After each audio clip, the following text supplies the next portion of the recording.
ராதே கிருஷ்ணா. எல்லாருக்கும் நமஸ்காரம். இன்னைக்கு நம்ம பண்ண போகிறது கருவேப்பிலை பொடி. கருவேப்பிலை பொடிக்கு தேவையான பொருள் நன்னா நம்ம கையால் பெரிய கை அளவுக்கு நிறைய எடுத்துக்கோங்க. ரெண்டு கருவேப்பிலை, 2 பிடி கருவேப்பிலை எடுத்துட்டு அதை நன்னா அலம்பி காய வச்சுருவோம். ஈரம் இருக்கக்கூடாது. நன்னா ஃபேன் அடியில் காய வச்சுட்டு ஈரம் போயிடும். அதுக்கப்புறம் ஒரு வாணலியில் வச்சுட்டு ட்ரை ரோஸ்ட் பண்ணிக்கோங்க. ஒரு கொஞ்சோண்டு எண்ணெய் விட்டுட்டு நல்லா கரக்கரான்னு வரணும். இந்த மாதிரி கலகலன்னு சத்தம் வரணும். உடையிற மாதிரி இருக்கணும். நல்லா நொறுங்கணும். இல்லைன்னா உங்களுக்கு சவுக்குன்னு ஆயிடும். அதுக்கப்புறம் இந்த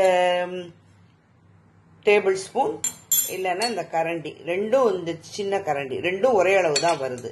இதில் 3 கரண்டி உளுத்தம்பருப்பு எடுத்துட்டு இருக்கேன். 1 கரண்டி கடலைப்பருப்பு. அதுக்கப்புறம் கொஞ்சம் மிளகு ரொம்ப போட வேண்டாம். ஏன்னா வேற பொடி அரைக்கும் போது அந்தந்த பொடிக்கு உள்ள டேஸ்ட் தெரியணும். ஸோ இதை டிஃப்ரென்ஷியேட் பண்ணணும் நம்ம நிறையா. அதனால இதுக்கு மிளகா வத்தல் நிறையா இருக்கணும். அப்புறம் தேவையான அளவு உப்பு, மிளகா வத்தல், கொஞ்சம் புளி வேணும். அதுக்கப்புறம் பெருங்காயம். இந்த பெருங்காயம், மிளகா வத்தல் இதெல்லாம் வறுக்கிறதுக்கு மட்டும் நம்மளுக்கு கொஞ்சம் எண்ணெய் விட்டுண்டா போதும். மற்றது எல்லாமே ட்ரை ரோஸ்ட் தான் பண்ணணும்.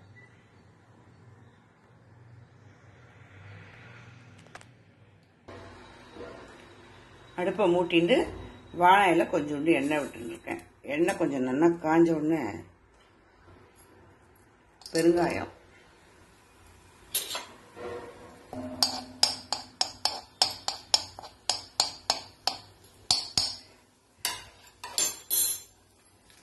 மிளகா வத்தல், இந்த 2 மிளகு எடுத்து வச்சுருக்கோம் இல்லையா, இதை வறுத்து தனியாக எடுத்துருங்கோ. அதுக்கப்புறம் ஒன்றுத்தையும் தனித்தனியாக நம்ம ட்ரை ரோஸ்ட் பண்ணணும். புளியும் நல்லா உதுத்து இதோட போட்டுருங்கோ.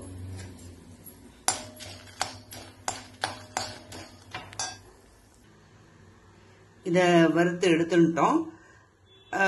அரைக்கும் போது இந்த மிளகா காம்பை நம்ம எடுத்துடலாம். அதுக்கப்புறம் உளுத்தம்பருப்பு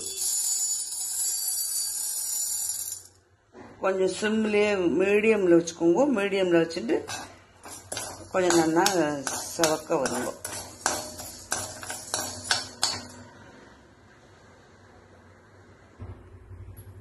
இது கொஞ்சம் நல்லா ஒரு பாதி வறுபட்ட உடனே அந்த கடலைப்பருப்பையும் அதில் போட்டுருங்க. கடலைப்பருப்பையும் அதையும் நம்ம ஒன்றா வறுத்தோம்னு வச்சுக்கோங்களேன், இது கருகி போயிடும். கடலைப்பருப்பு அப்படியே இருக்கும். அதனால இது பாதி வெந்த உடனே இதை போட்டோம்னா அப்போ உங்களுக்கு சரியாக இருக்கும். நல்லா வறுபடட்டும், காமிக்கிறேன். எல்லாத்தையும் நல்லா வறுத்து எடுத்துட்டோம்.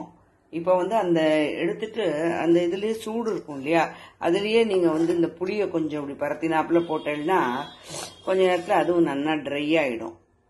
அதுக்கப்புறம் எடுத்து நம்ம இதோட போட்டுக்கலாம்.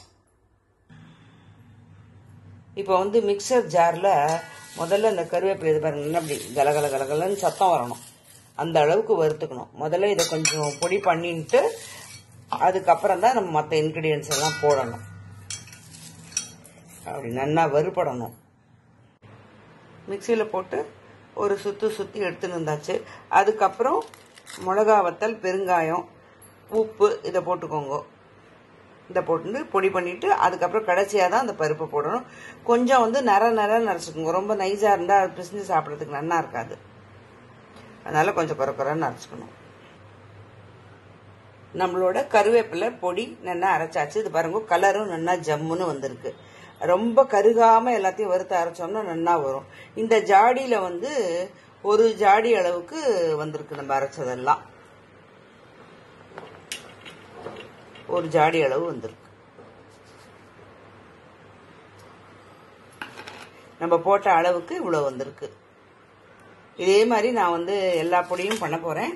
எல்லா பொடியும் ஒன்று போடுறேன் பாருங்க.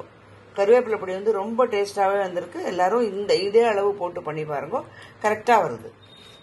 ஏன்னா நான் எல்லாமே பண்ணி பார்த்துட்டு அதுக்கப்புறம் தான் நான் உங்களுக்கு போடுறேன். அந்த குவான்டிட்டி கொஞ்சமாக இருந்தாலும் சரி, ஜாஸ்தியாக இருந்தாலும் சரி, அதை நான் செஞ்சு பார்த்துட்டு ஓகே அப்படின்னு வந்த பிறகு தான் நான் உங்களுக்கு போடுறேன். ஸோ நீங்கள் தைரியமாக பண்ணிக்கலாம். அவாவா டேஸ்ட்டுக்கு தகுந்தபடி மட்டும் மற்றதெல்லாம் நீங்கள் குறைச்சி போட்டுக்கோங்க. அவ்வளோதான். தேங்க்ஸ் ஃபார் வாட்சிங்.